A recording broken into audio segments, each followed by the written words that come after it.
JNR news కి స్వాగతం. బులెటిన్ల ముందుగా హెడ్లైన్స్.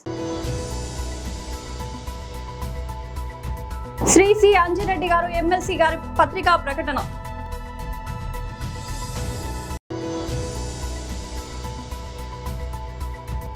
తెలంగాణ భవన్ లో మీడియాతో మాట్లాడుతున్న మాజీ మంత్రి ఎమ్మెల్యే హరీష్ రావు.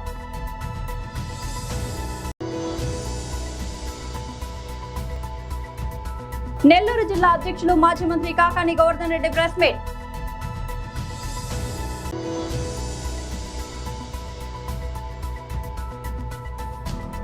అంటార్కిటికాలో రక్త జలపాతం. శ్రీ సి అంజిరెడ్డి గారు ఎమ్మెల్సీ గారి పత్రికా ప్రకటన.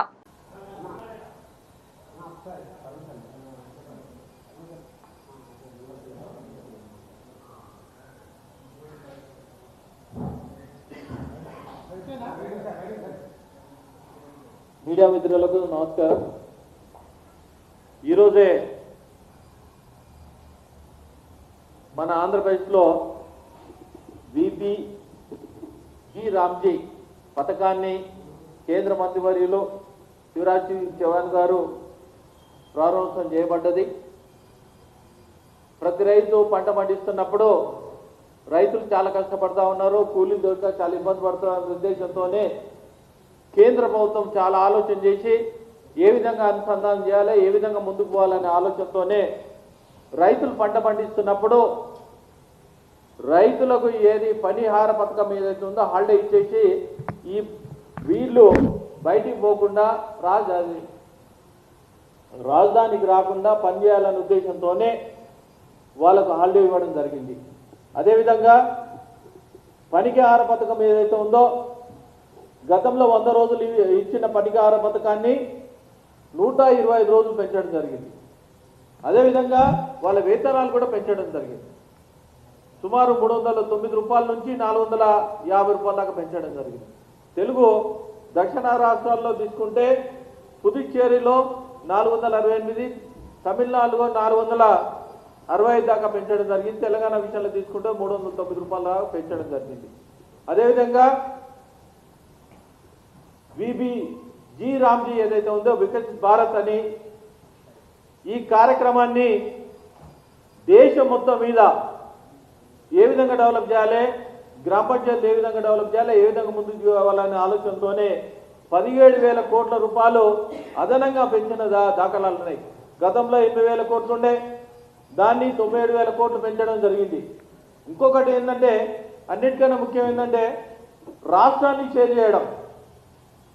సుమారు ఏంటంటే 1,000 కోట్లు కేంద్ర ప్రభుత్వం ఇస్తే 400 కోట్లు రాష్ట్ర ప్రభుత్వం పెట్టాలి. ఇద్దరిని షేర్ చేయాలి. గతంలో కూడా మీరు చూస్తూ ఉన్నారు. ఈ 15th ఫైనాన్స్ అమౌంట్ ఏదైతే వచ్చిందో ఈ రోజు నుంచి 16th ఫైనాన్స్ అమౌంట్ వచ్చింది. 1,090 కోట్లు మనం లాస్ కావడం జరిగింది. దీనికి బాధ్యత ఎవరు వహిస్తారు? కాంగ్రెస్ పార్టీని ఒకటే అడుగుతా ఉన్నాను. కేంద్ర ప్రభుత్వం వచ్చే నిధులు 1,090 కోట్లు ఈరోజు లాస్ కావడం జరిగింది. ముఖ్యమంత్రి గారు బాధ్యత వహిస్తారా, లేకుంటే దానికి తగిన మంత్రితో శాఖ బాధ్యత వహిస్తారా అని ఒకటే అడుగుతా ఉన్నా. దున్నపోతు మీద వాన పడ్డట్టు 1,000 కోట్లు పోయిందంటే ఎంత డెవలప్మెంట్ పోయిందో దీన్ని బట్టి ఆలోచించుకోవాలి.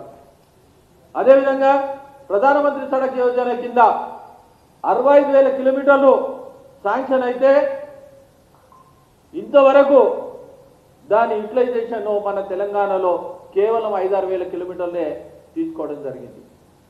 తెలంగాణ భవన్ లో మీడియాతో మాట్లాడుతున్న మాజీ మంత్రి ఎమ్మెల్యే హరీష్ రావు. తెలంగాణ భవన్కి వస్తాను, 8 లక్షల కోట్ల అప్పు చేయలేదని మీరు రుజువు చేస్తే అక్కడే రాజీనామా చేసి వెళ్తాను అన్నారు. మరి భవన్కి వస్తానన్న జూపల్లి కృష్ణారావు గారు ఎందుకు భవన్కు రాలేదు? ఇక్కడ కేటీఆర్ గారు మేమిద్దరం కూడా ఆయనకు స్వాగతం తెలిపి బొకే ఇచ్చి షాలు కప్పి చర్చించడానికి కుర్చీలు వేసి వేదిక కూడా సిద్ధం చేసి పెట్టాం. కానీ ఆయన తోక ముడిచారు. నిజంగా చెప్పాలంటే జూపల్లి కృష్ణారావుకు చీము నెత్తురుంటే, ఆయనకేమన్నా పాలమూరు పౌరుషం ఉంటే తక్షణమే ఆయన రాజీనామా చేయాలి. నిన్నేమన్నాడు? 8 లక్షల కోట్ల అప్పు బీఆర్ఎస్ ప్రభుత్వం చేసింది, అది నేను చూపిస్తాను నిన్న అన్నాడు. ఇవాళ ఏమన్నాడు తెలుసా? ఆయనే 1,00,000 కోట్లు తగ్గించి 7 లక్షల కోట్ల అప్పు చేసిందని ఇవాళ మాట్లాడిండు. నిజంగా చర్చ జరిగి ఉంటే 3 లక్షలకో 4 లక్షలకో ఒప్పుకునేవాడు, ఇంకో 3 లక్షలు తగ్గేది చర్చ జరిగి ఉంటే. ఆ వీడియో ఒకసారి చూద్దాం. నిన్నేమన్నాడు జూపల్లి గారు? మిగులు బడ్జెట్, ధనిక రాష్ట్రం, హైదరాబాద్ ఆదాయం ప్లస్ 8 లక్షల కోట్ల అప్పు. 8 లక్షల కోట్ల అప్పు. బీఆర్ఎస్ పార్టీ అవసరప్పుడు నేను వస్తా. నేను చెప్పింది అబద్ధమైతే నేను పొద్దున్నే రేపు స్పీకర్కు రాజీనామా ఇస్తా. సుమారుగా 7,30,000 కోట్ల అప్పు తెచ్చి రుజువు చేస్తే, రుజువు చేయకపోతే నేను రాజీనామా చేస్తాను. నిన్న 8 లక్షల కోట్లు అన్నాడు, ఇవాళ 7 లక్షల కోట్లు అన్నాడు. 1,00,000 కోట్లు ఆయనే తగ్గించింది కదా. మరి నువ్వు రాజీనామా చేయి ఫస్ట్. నువ్వే అన్నావు కదా 8 లక్షల కోట్లు నేను రుజువు చేయకపోతే రాజీనామా చేస్తాను. నిన్నటికి ఇవాళటికే 1,00,000 కోట్లు తగ్గిందా? నిజంగా చర్చ జరిగి ఉంటే ఇంకో 3 లక్షల కోట్లు తగ్గేది. అంటే ఇలా జూపల్లి గారు ఆయనలో సబ్జెక్ట్ లేక పసలేక ఈరోజు చర్చకు రాకుండా ముఖం చాటేశారు. మేము సవాల్ వేయలేదు. ఇప్పుడు మా కేటీఆర్ గారు నిన్న ముఖ్య రేవంత్ రెడ్డికి సవాల్ వేసిండ్రు, కానీ నువ్వు ఆ సవాల్ని స్వీకరించి నేనే తెలంగాణ భవన్కి వస్తున్నాను మీరే చెప్పారు కదా జూపల్లి గారు. మరి ఎందుకు రాలేదు? వచ్చి ఉంటే తేలిపోయేది కదా. అంటే దీన్ని బట్టి ఇవాళ జూపల్లి కృష్ణారావు గారి దగ్గర విషయం లేక తోకముడిచినారు. గతంలో అసెంబ్లీలో కూడా చర్చ జరిగితే అసెంబ్లీ వేదికగా అప్పుల మీద చాలా డీటెయిల్డ్గా నేను మాట్లాడి ఆనాడు ప్రభుత్వం నోరు మూయించాం. నేను చెప్పింది తప్పైతే ఇప్పుడే ఇక్కడే మాట్లాడండి భట్టి గారు అని బడ్జెట్ సమావేశాల్లో నేను సవాల్ విసిరితే కనీసం నా లెక్కలకు నా సవాల్కు శాసనసభలో చర్చకు రాకుండా ప్రభుత్వం సభను వాయిదా వేసుకొని పోయింది. ఇది ఆల్రెడీ తేలిన సబ్జెక్ట్. అంటే తమ చేతగానితనాన్ని తాము ప్రజలకు ఆ రోజు భట్టి గారు ఏమన్నారు, కాంగ్రెస్ పార్టీకి 100 ఏళ్ల చరిత్ర, డబ్బులు ఎలా సంపాదించాలో మాకు తెలుసు, ఈ గ్యారంటీలన్నీ అమలు చేసి తీరుతామని ఆ రోజు రెచ్చిపోయి భట్టి గారు ప్రజల్ని నమ్మించే ప్రయత్నం చేసినారు. బాండ్ పేపర్లు పంచి సంతకాలు పెట్టి ప్రజల్ని వంచినారు. ఇవాళ ఏమైంది అని అడిగితే ఇవాళ బీఆర్ఎస్ పార్టీ మీద నెట్టి తప్పించుకోవాలనుకుంటున్నారు. ఇప్పటికీ మేము చెప్తున్నాం, మళ్ళీ అసెంబ్లీ పెడతారా పెట్టండి, ఎక్కడైనా సరే దాని మీద బీఆర్ఎస్ పార్టీ చర్చించడానికి సిద్ధంగా ఉంది. నెల్లూరు జిల్లా అధ్యక్షులు మాజీ మంత్రి కాకాని గోవర్ధన్ రెడ్డి ప్రెస్ మీట్.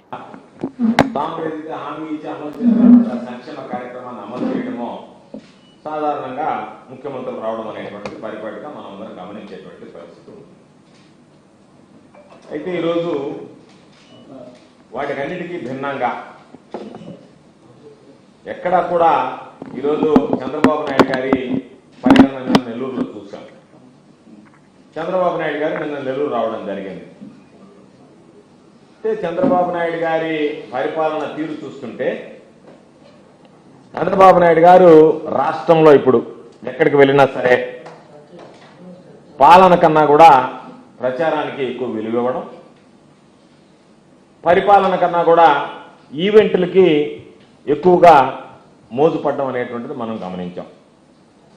చంద్రబాబు నాయుడు ఆలోచన ధోరణి ఏ విధంగా ఉంది అంటే ప్రజల యొక్క సమస్యల పరిష్కారం కన్నా కూడా కెమెరా ముందు చంద్రబాబు నాయుడు గారి నటనలు ఎక్కువైపోయాయి. ప్రతి నెల 1వ తేదీ రావడం, ఒక జిల్లాని ఎంపిక చేసుకోవడం, ఆ జిల్లాకు సంబంధించి ఒక గ్రామంలో ఒక కుటుంబాన్ని ఎంపిక చేయడం, ఆ కుటుంబం దగ్గరకు వచ్చేటప్పుడు ఒక 5-6 కెమెరాలు ఈవెంట్ లాగా ముందే సిద్ధం చేసినటువంటి స్క్రిప్ట్ని తీసుకురావడం, దాని ప్రకారం చంద్రబాబు నాయుడు ఆ కెమెరాల ముందు నటించడం, వెళ్ళిపోవడం జరుగుతుంది. చంద్రబాబు నాయుడు గత అనేక సందర్భాల్లో నెల్లూరు జిల్లాకు వస్తే అభివృద్ధి సంక్షేమ కార్యక్రమాల అమలుకు రావడం లేదు. ప్రతి నెల 1వ తేదీ పెన్షన్ ఇవ్వడానికి వస్తున్నాడు. ఆ పెన్షన్ ఇచ్చేటువంటి కార్యక్రమంలో భాగంగా ఒక కుటుంబాన్ని కలుస్తున్నాడు. ఆ కుటుంబం ముందు ఈవెంట్ లాగా తయారు చేసి ఆ కుటుంబానికి రావడం, ఆ కుటుంబంతో మాట్లాడడం మన ఈ మధ్య కూడా చూసాం. మంట లేకుండా వంట వండిపోయాడు కావలి నియోజకవర్గానికి వచ్చి. అదే భాగంగా నిన్న చిలకూరులో ఒక గ్రామానికి వచ్చి ఆయన రకరకాలైనటువంటి విన్యాసాలు చేశాడు. ఒక ముఖ్యమంత్రి స్థాయి వ్యక్తి తాను చేసినటువంటి అభివృద్ధి సంక్షేమ కార్యక్రమాలు శూన్యం కాబట్టి గతంలో జగన్మోహన్ రెడ్డి గారి హయాంలో ఇచ్చినటువంటి పెన్షన్లు కూడా ఇవ్వకుండా దాదాపుగా 6 లక్షల పెన్షన్లకు కోతబెట్టి ఈరోజు మొక్కుబడిగా గ్రామాల్లోకి వచ్చి తాను చెప్పుకునేది ఏమీ లేదు కాబట్టి పెన్షన్ల పంపిణీ పేరుతో ఈరోజు రకరకాలైనటువంటి ఈవెంట్లతో డ్రామాలు ఆడడం అనేటువంటిది మొదలుపెట్టాడు. సరే, వాటికి సంబంధించినటువంటి దాంట్లో ప్రజలందరూ మాట్లాడుతున్నారు. పెన్షన్లు ఇవ్వడానికి ఇంత డ్రామాలు అవసరమా?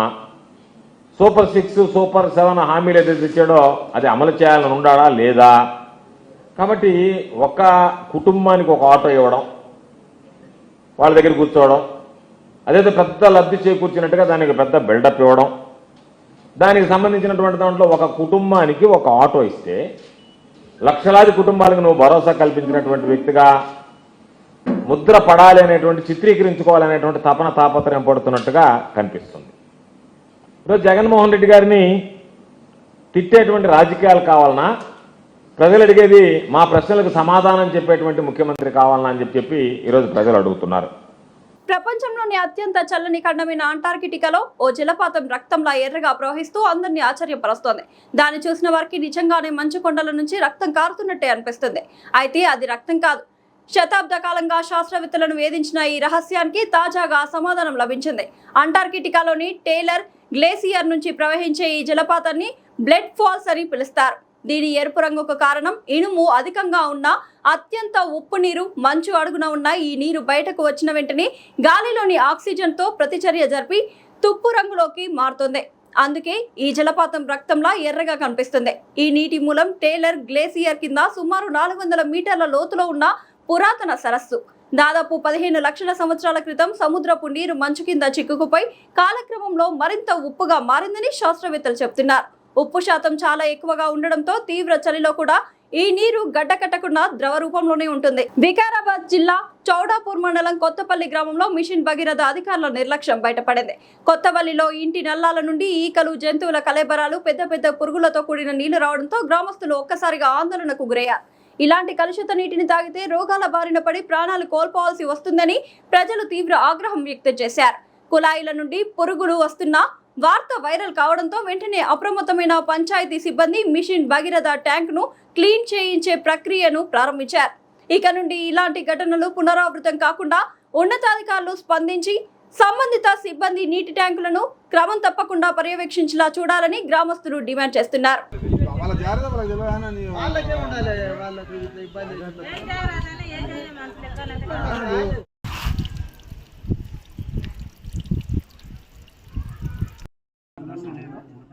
మోటార్ల లాగా వస్తున్నాయి, మాకు నల్ల వస్తలేదు. మోటార్ని కొనుక్కొచ్చి నల్లకి రావచ్చు. మందిలోకి వెళ్ళి మోసుకొచ్చి 3 గ్రాములు ఇప్పుడు మీరేమో పట్టించుకుంటారు. ఎన్నో సార్లు అయితే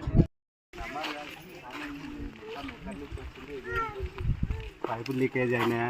ఇంకా చాలా వచ్చింది. ట్రబుల్ చల్లిన ఏంద్రా ట్రబుల్ ఉన్నదా బోతలు. నాకు డౌట్ వచ్చిందా? లేచి బకెట్ కడిపోయినా మొత్తం అవే ఉన్నాయి మా ఇంటికాడ. ఇతర కాకడానికి వచ్చిన కాక నీతో వీడియోకి వచ్చిన అంటే అవరా అవతల వాళ్ళని మాతో ఫోన్ చేసారు. ఈ పైకి రాగిరా అంటే ఈ పైకి వస్తే మొత్తం మీద జామ అంతా పట్టి పెట్టి ఇప్పుడు నేను మొత్తం ప్యాకింగ్ అయిపోయా.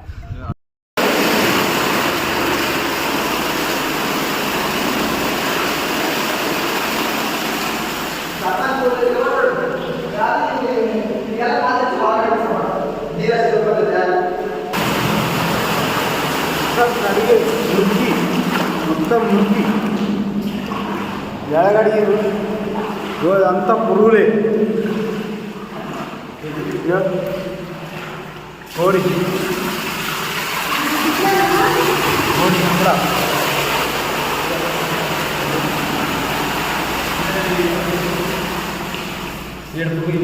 పురుగులు, ఇంత పెద్ద పురుగులు, ఒక్కొక్కటి ఈన్స్, ఇంత పెద్ద పురుగు, ఒక్కొక్కటి ఈన్స్ పెద్ద ఈన్స్ ఉన్నాయి. ఒక ఈన్స్ ఉంది పురుగు, ఒక ఈన్స్.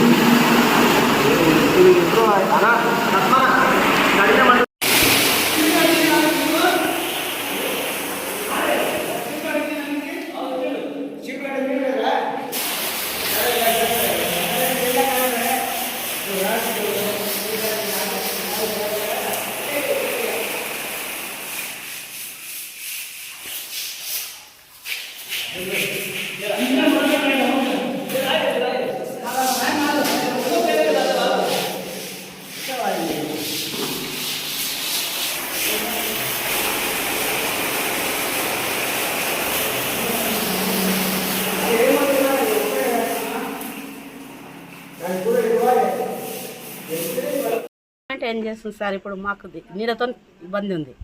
నీళ్ళు ఉంటేనే మాకు అంత సౌకర్యం ఉంది. ప్రతి ఒక్కదానికి నీళ్ళు వాడుతున్నాం. ఇట్లాంటి నీళ్ళతో మేము ఎట్లా బాత్రూమ్ వెళ్ళాలంటే కూడా మాకు ఇష్టం అనిపిస్తలేదు. మేము కడుపుకి ఎట్లా తాగాలి, అన్నం ఎట్లా తినాలి, వంటకి ఎట్లా వాడుకోవాలి. ఇంచు మందం ఉన్నాయి పురుగులు, ఇంచు మందం మేము ఇరిగి పడుతున్నాయి. అవి ఎట్లా తాగి మేము ఎట్లా పోషించుకోవాలి. ఇప్పుడు అనారోగ్యం కూలిపోతున్నారు మంది ఆ నీళ్ళు తాగి 3 రోజుల టైం నుంచి. సర్పంచ్ ఏమంటున్నామా? సర్పంచ్ సాఫ్ చేపిస్తాం అంటుండ్రు. ఎప్పుడు సాఫ్ చేపిస్తాడు సర్పంచ్? కొనుక్కున్నంత అంటున్నాడు ఏమన్నా అంటే నలుగురు దింపితే నలుగురు ఇప్పుడు చూపిస్తారు. సాఫ్ చేస్తే రేపు ఎల్లుండి నీళ్ళు వస్తాయి. అప్పటి వరకు కూడా నీట్గా లేకుంటే నీళ్ళు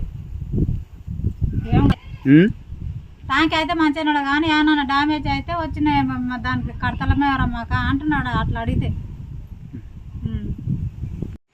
ఈరోజు వచ్చిన మిషన్ భగీరథ వాటర్లో కొత్తపల్లి విలేజ్లో మిషన్ భగీరథ వాటర్లో చెత్త చెదారం రావడం జరిగింది. మా ట్యాంకీలు నిన్ననే కడిగినాం. జనాలగిన ఆందోళన పడకుండా మళ్ళీ ఇమీడియట్లో వచ్చి దాని మీద చర్య తీసుకొని ట్యాంకీ వర్కర్స్తో ట్యాంకీలు కడిగిపించినాం. అక్కడ నుంచి మిషన్ భగీరథ వాటర్ నుంచి వచ్చినాయి కాబట్టి వాళ్ళు ఏడన్నా మరమ్మతులు గిన చేసినవి ఉంటే ఆ పెండింగ్ పనులు గిన ఉంటే చేసినప్పుడు మాకు ఇన్ఫర్మేషన్ ఇస్తే ట్యాంకులకి నీళ్ళు ఎక్కియకుండా అటువంటి వాటర్ని బయటికి వదిలేసినాక మంచి వాటర్ని విలేజ్కి సరఫరా చేస్తామని. ఈరోజు వాటర్ని మొత్తం కంప్లీట్గా ఎవరు వాడుకోకుండా అవి వేస్టేజ్గా చేసుకొని మళ్ళీ కొత్తగా కడిగించిన మళ్ళీ ట్యాంకర్ని మళ్ళీ ఫ్రెషింగ్ చేయించి అక్కడ నుంచి వాటర్ ఏమైనా మరమ్మతులు చేసినప్పుడు మాకు ముందు ఇన్ఫర్మేషన్ ఇస్తే ఆ వాటర్లోకి వచ్చే ట్యాంకులు చూసుకొని ఏమైనా డ్యామేజ్ ఉన్న వాటర్ ఏమైనా చెదారం వస్తే అవి బయటికి వదిలేసి మంచి వాటర్ ఎక్కించి జనాలకు మంచి వాటర్ని సరఫరా చేస్తామని గ్రామ పంచాయతీ నుంచి మేము కోరడం. మాజీ మంత్రి బీఆర్ఎస్ నాయకుడు హరీష్ రావు నోరు అదుపులో పెట్టుకుని మాట్లాడాలని, లేకపోతే భౌతిక దాడులకు దిగుతామని OU JAC chairman Kothapalli Tirupati తీవ్రంగా హెచ్చరించారు. గురుకులాల్లో 2,000 కోట్ల అవినీతి జరిగిందని హరీష్ రావు మాట్లాడుతున్న మాటలను ఖండిస్తూ ఉస్మానియా యూనివర్సిటీలోని ఆశా కళాశాల వద్ద కొత్తపల్లి తిరుపతి ఆధ్వర్యంలో నిరసన కార్యక్రమం చేపట్టారు. ఈ సందర్భంగా కొత్తపల్లి తిరుపతి మాట్లాడుతూ హరీష్ రావు కాంగ్రెస్ ప్రభుత్వం పైన చేస్తున్న ఆరోపణలను తక్షణమే వెనక్కి తీసుకోవాలన్నారు. గురుకులాల్లో జరిగిన అవినీతిపైన చర్చకు రావాలని ఓయూ జేఏసీ నాయకులు సవాల్ విసిరి గన్ పార్క్ దగ్గర ఉదయం 9 గంటల నుండి 12 గంటల వరకు వేచి చూస్తే హరీష్ రావు కేటీఆర్ రాలేదని ఎద్దేవా చేశారు. దమ్ముంటే చర్చకు వచ్చి నిజానిజాలు మాట్లాడాలని అన్నారు. ఉస్మానియా గడ్డ సాక్షిగా 1200 మంది విద్యార్థుల బలిదానాల వల్ల తెలంగాణ రాష్ట్రం సాధించుకున్నామని తెలిపారు. సాధించుకున్న తెలంగాణ రాష్ట్రంలో 10 సంవత్సరాలు పరిపాలించిన బీఆర్ఎస్ పార్టీ మంత్రులు ఒక్కసారి కూడా ఉస్మానియా యూనివర్సిటీలో అడుగు పెట్టలేదన్నారు. కానీ కాంగ్రెస్ పార్టీ అధికారంలోకి వచ్చిన 3 సంవత్సరాల్లోపే ప్రజా పాలనలో సీఎం రేవంత్ రెడ్డి 2 సార్లు ఉస్మానియా యూనివర్సిటీని సందర్శించి విద్యార్థుల సమస్యలు తీరుస్తానని హామీ ఇవ్వడం జరిగిందన్నారు. కుంభకోణం జరిగిందని మాట్లాడడము ఇది సరైనది కాదు. ముఖ్యంగా ఓయూజేఎస్గా మేము ఈరోజు మన గన్ పార్క్ దగ్గరికి పోవడం జరిగింది. దానికి సంబంధిత మినిస్టర్లు అడ్డూరి లక్ష్మణ్, తర్వాత పొన్నం ప్రభాకర్ గారు అక్కడికి రావడం జరిగింది. ఈరోజు చర్చకు మీరు రావాలి, హరీష్ రావు రావాలని ఇప్పటి వరకు పొద్దున 9 గంటల నుంచి దాదాపుగా 12 గంటల వరకు అక్కడ వెయిట్ చేసిన ఇప్పటి వరకు హరీష్ రావు రాలే, కేటీఆర్ రాలే, ఆర్ఎస్ ప్రవీణ్ సార్ కూడా రాలేదు. వీళ్ళు తప్పుడు ఆరోపణలు చేయడము, బురద వెళ్ళడము. ఇదే ఉస్మానియా సిటీలో తెలంగాణ ఉద్యమంలో విద్యార్థులు కీలక భూమిక పోషించి 1200 మంది విద్యార్థుల బలిదానాలతో ఏర్పడిన తెలంగాణ రాష్ట్రంలో తెలంగాణ రాష్ట్రం ఏర్పడి దాదాపుగా 10 సంవత్సరాలు మీరు పరిపాలన చేసిరు. ఓయూకి ఒక్కసారి కూడా మీరు రాలేరు. మరి విద్యార్థుల సమస్యలు ఎట్లున్నాయి, విద్యార్థులు చదువుతుర్రా, వాళ్ళకి ఫుడ్ ఉందా, మరి తెలంగాణ ఉద్యమంలో పాల్గొన్నారు, వాళ్ళ పరిస్థితి ఏందని కూడా ఇప్పటి వరకు మీరు టీఆర్ఎస్ ప్రభుత్వం ఉన్నప్పుడు ఆలోచించలేదు. కాంగ్రెస్ ప్రభుత్వం వచ్చిన తర్వాత ఓయూ సమస్యలు పట్టించుకోవడం జరిగింది. 2 సార్లు ఓయూకి రావడం జరిగింది. అంతేకాకుండా తెలంగాణ ఉద్యమంలో మేము పాల్గొని చాలామంది పోటీ పరీక్షల్లో చదువుకొని ఉద్యోగాలు చేస్తామని కొందరు విద్యార్థులు అందరూ చదువుతున్న క్రమంలో టీఎస్పీఎస్సీ పేపర్ గ్రూప్ 1, గ్రూప్ 2 అన్ని పేపర్ లీకేజ్ చేయడం జరిగింది. మీ టీఆర్ఎస్ హయాంలో మొత్తం కుంభకోణమే జరిగింది. కానీ ప్రజలకు ఎవరికి మీకు సంబంధించిన టీఆర్ఎస్ నాయకులు ఆర్ బీఆర్ఎస్ నాయకులకి లబ్ధి జరిగింది, కానీ సామాన్య ప్రజలకు ఎవరకు లాభం జరగలేదని సందర్భంగా తెలియజేస్తున్నాను. ఏదైతే 2,000 కోట్ల కుంభకోణం గురుకులో జరిగిందన్నది అవాస్తవము. దానికి సంబంధించి దాదాపుగా 1100 చేంజ్తోనే మొత్తం టెండర్ మొత్తం ఉంది. కానీ 2,000 జరగడం ఇది అవాస్తవము. ప్రజలు గమనిస్తారు. ఆల్రెడీ బుద్ధి చెప్పారు.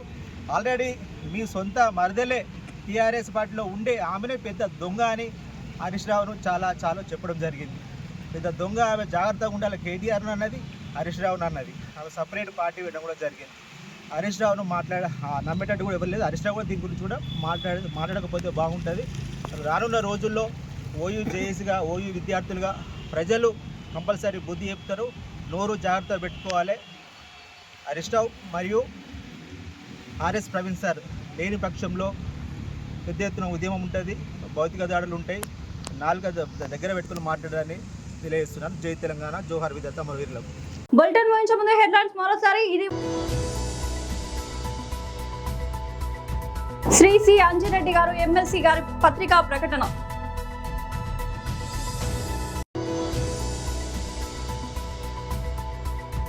తెలంగాణ భవన్లో మీడియాతో మాట్లాడుతున్న మాజీ మంత్రి ఎమ్మెల్యే హరీష్ రావు.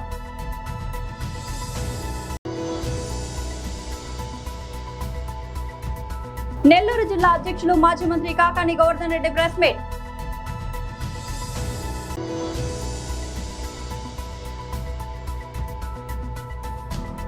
అంటార్కిటికాలో రక్త జలపాతం.